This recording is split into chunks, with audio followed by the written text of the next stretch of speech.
Oke, Assalamualaikum warahmatullahi wabarakatuh. Selamat bergabung di channel The Maging, memberikan inspirasi dan motivasi untuk meraih kesuksesan masa depan. Anak-anakku sekalian, adik-adikku sekalian, dan semua Bapak Ibu wali murid BBK Center dimanapun berada, baik yang di BBK Pusat atau di cabang-cabang BBK. Sudah hampir 1 bulan ya kita tidak bertemu karena mewabahnya virus corona.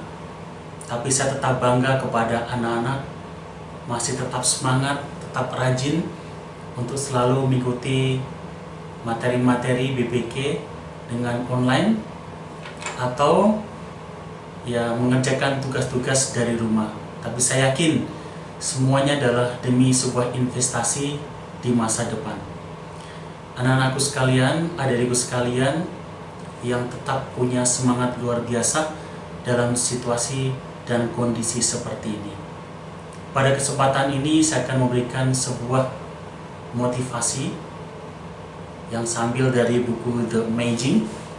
Mungkin ada di antara kalian yang sudah memiliki buku motivasi yang sudah diterbitkan oleh BPK juga. Anda bisa dapatkan di Gramedia karena diterbitkan di Gramedia. Oke, virus corona. Virus corona memberikan sebuah banyak pelajaran buat diri kita. Dan Anda semua sudah mengalami itu semuanya. Banyak ibu-ibu yang curhat dengan virus corona, mereka lebih dekat dengan anak-anak. 100% waktunya untuk anak-anak. Yang itu bertahun-tahun hilang, bertahun-tahun terlupakan bagaimana orang tua mendampingi anak-anaknya. Tapi dengan virus corona, semua sekarang menjadi satu keluarga. Yang dulu kita disibukkan, yaitu mengejar kesenangan di luar rumah dengan pergi ke mall, ke tempat-tempat wisata. Sekarang semua anggota keluarga duduk manis, makan bersama, makan siang bersama, makan malam bersama di dalam rumah. Ini sebuah kebahagiaan yang sesungguhnya dapat kita rasakan saat ini. Memang ada sesuatu kekhawatiran, ada sesuatu ketakutan dengan mewabahnya virus corona. Tapi tetap waspada, kita bisa menjaga diri kita, semoga wabah ini segera berlalu. Anak-anakku sekalian, adik-adikku sekalian, ada beberapa virus yang sangat-sangat lebih jauh dampaknya buat diri kita, bukan hanya virus corona sesungguhnya, yaitu virus yang ada di dalam diri kita masing-masing. Yaitu virus apa? Yaitu virus kemalasan, virus ketidakdisiplinan, virus hanya mengikuti hawa nafsu kesenangan pribadi, virus hidup semaunya sendiri, virus hidup mengejar kesenangan pribadi. Sekali lagi, virus ini tidak tampak di dalam kehidupan kita, tapi virus itu sudah mengendap, sudah ada dalam diri kita. Sekali lagi, virus ini tidak mematikan, tetapi bisa membuat Anda menjadi mayat berjalan. Kenapa? Jika virus-virus yang tadi saya sebutkan sudah ada dalam diri kita, virus kemalasan, virus ketidakdisiplinan, virus suka menunda-nunda pekerjaan, kalau itu sudah menggerogoti dalam diri kita, dan satu lagi, virus yang suka hanya menuruti kesenangan dan lupa masa depan, kalau sudah menggerogoti dalam diri kita masing-masing, maka kita di dalam kehidupan akan menjadi manusia atau seseorang yang dikategorikan sebagai mayat berjalan. Kenapa mayat berjalan? Karena hidupnya tidak lagi memberi manfaat kepada orang lain, tidak bisa memberi manfaat kepada dirinya. Kenapa? Ya terlena dengan bujuk rayu virus-virus yang mematikan tadi itu. Karena itulah ada virus corona yang mematikan secara fisik, ada virus-virus lain di dalam diri kita yang mematikan jiwa kreativitas kita, mematikan semangat kita untuk sukses, mematikan kita untuk meraih semua masa depan kita. Adik-adikku sekalian, pernah bermain panah? Oke, lihat nih, saya punya panah. Saya punya panah ini, perhatikan. Panah adalah filosofi kehidupan yang kalau kita belajar dari panah ini, maka akan mengerti bagaimana sebuah kehidupan harus kita jalankan. Oke, bagian panah, ya, ada benang yang akan ditarik, kemudian ada panah yang akan meluncur mencapai sebuah tujuan. Adik-adikku sekalian, hidup memiliki sebuah tujuan, yaitu goal yang ingin Anda raih. Dan itu bisa Anda saksikan, Anda mencapai kesuksesan atau tidak terlihat dari aktivitas Anda sekarang.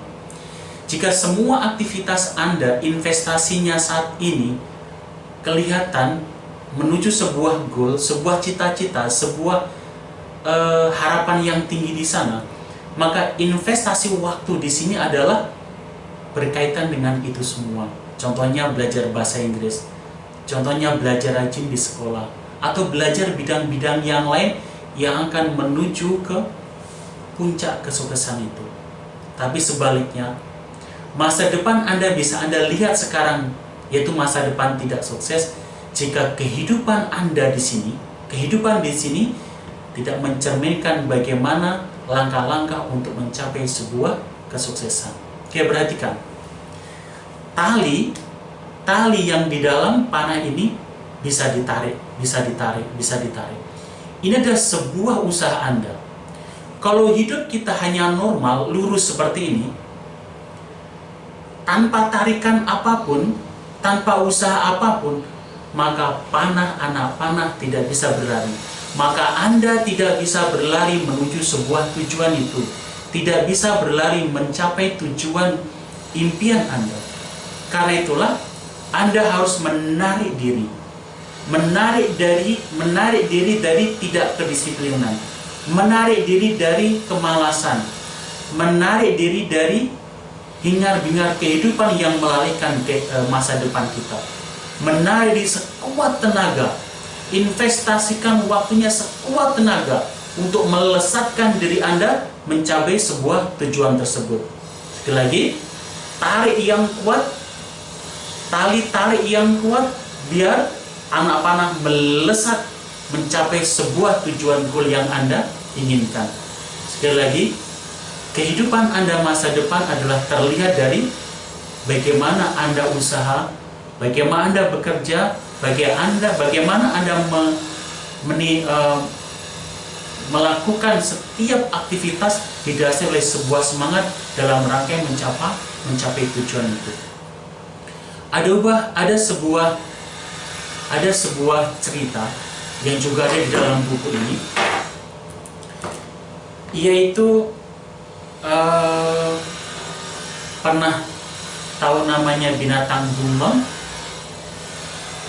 Bunglon adalah sebuah binatang yang sangat unik, sangat luar biasa yang diciptakan Tuhan untuk manusia. Kenapa? Tuhan menciptakan bunglon dengan segala macam keunikannya. Bagaimana? Ketika bunglon pindah ke tempat yang hitam, maka badannya menjadi hitam.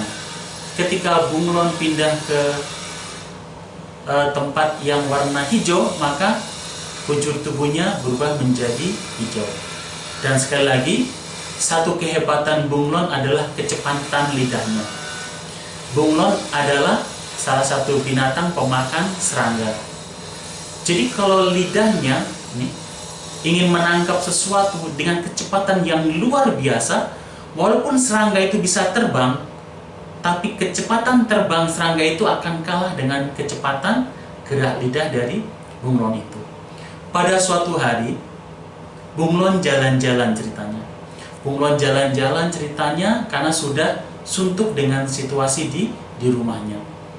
Kemudian dia tersasar di sebuah kebun binatang. Begitu dia masuk kebun binatang, tiba-tiba di pikirannya, wah luar biasa ternyata ya. Di luar begitu indah, di luar begitu banyak makhluk hidup yang lebih hebat dari saya. Nah, ketika itu, begitu dia baru masuk ke area kebun binatang, dia melihat sebuah burung, ya, yang kakinya panjang sekali dengan leher yang panjang. Oke, maka ketika itu dalam pikirannya, wah luar biasa ya, saya pengen seperti itu, kaki panjang, lehernya panjang, luar biasa.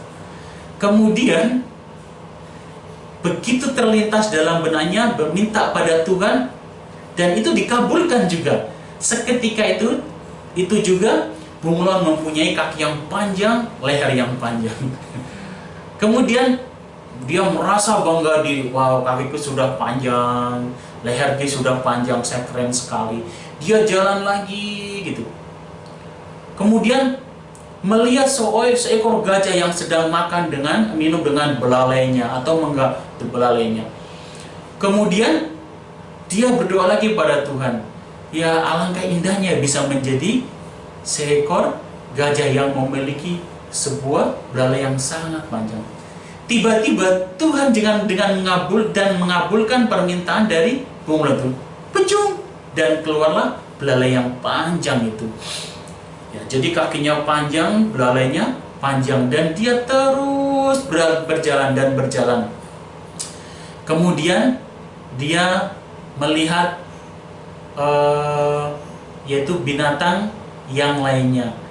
Setiap dia minta bertemu dengan binatang yang lainnya, dia ingin berubah seperti mereka. Akhirnya pada jam 12 siang di dalam diri bunglon sudah mixed, sudah bercampur baur berbagai macam binatang di dalam dirinya. Ada belalai, ada kaki panjang, ada leher panjang, semuanya berkumpul di dalam dirinya. Ketika jam makan siang, dia merasa lapar. Kemudian di sekitar dia banyak lalat berterbangan. Banyak lalat berterbangan. Ketika ada banyak lalat berterbangan, dia ingin menangkap lalat itu dengan kekuatan lidahnya. Tapi apa yang terjadi? Ketika itu, fungsi mulutnya sudah berganti dengan belalai. Coba bayangkan, bisakah belalai menangkap serangga yang berterbangan itu? Tidak bisa. Kenapa? Karena Tuhan sudah memberikan kekuatan masing-masing. Dia menyadari itu, aduh saya nggak bisa menangkap serangga-serangga itu keliling. Kenapa? Kekuatan lidah saya nggak ada lagi nih.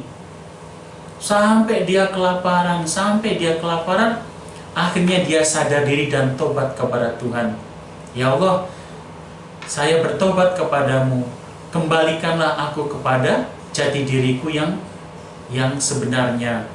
Saya kurang bersyukur, saya hanya melihat keindahan-keindahan orang lain di sana, tapi tidak melihat dalam diri saya ada sebuah kekuatan yang luar biasa. Saya lupa bahwa di dalam diri saya ada kekuatan yang dahsyat, yang luar biasa, sehingga aku tertipu dengan lingkungan saya. Akhirnya tobat itu diterima, dan bunglon kembali pada normal lagi, dan ia memiliki kekuatan yang sangat dahsyat, jilatan lidahnya. Ketika itulah kembali ke dirinya sendiri, kembali dengan kemampuannya sendiri, akhirnya dia bisa menangkap lalat-lalat yang berterbangan. Oke, apakah pesan dari sebuah cerita itu? Di dalam diri kita semua ada sebuah kekuatan yang berbeda dengan orang-orang lainnya. Di dalam si A ada kekuatan yang berbeda dengan si B, yang berbeda dengan si C. Mari kita belajar untuk menggali kekuatan kita masing-masing. Mari kita tidak ada patah semangatnya untuk terus berjuang menemukan siapa diri kita, di mana kekuatan kita untuk meraih masa depan yang sukses. Sekali lagi, jangan pernah menyerah, jangan biarkan virus-virus kemalasan menggerogoti kesuksesan Anda. Jangan biarkan virus-virus ketidakdisiplinan menggerogoti jalan Anda meraih kesuksesan. Jangan biarkan virus terlena dengan kesenangan melupakan Anda untuk mencapai arah tujuan Anda. Sekali lagi, video ini saya buat khusus buat adik-adik, buat anak-anakku sekalian di mana berada. Tetap semangat, tetap pikiran positif. Anda datang di BBK bukan hanya sekedar belajar bahasa Inggris. Yuk kita belajar bagaimana melihat masa depan, bagaimana menata masa depan. Kenapa? Karena semuanya bisa kita lakukan dari sekarang. Karena itu di situasi semacam ini, tetap fokus, tetap optimis bahwa kita akan meraih kesuksesan di masa depan. Demikian saja, dan mudah-mudahan sekelumit apa yang saya sampaikan dari buku The Magic dapat diterima, dan mudah-mudahan memberi sedikit bekal dalam mengalami situasi yang seperti ini. Dan sampai berjumpa pada video The Magic selanjutnya. Demikian saja. Wassalamualaikum warahmatullahi wabarakatuh. Oke, tetap semangat semuanya.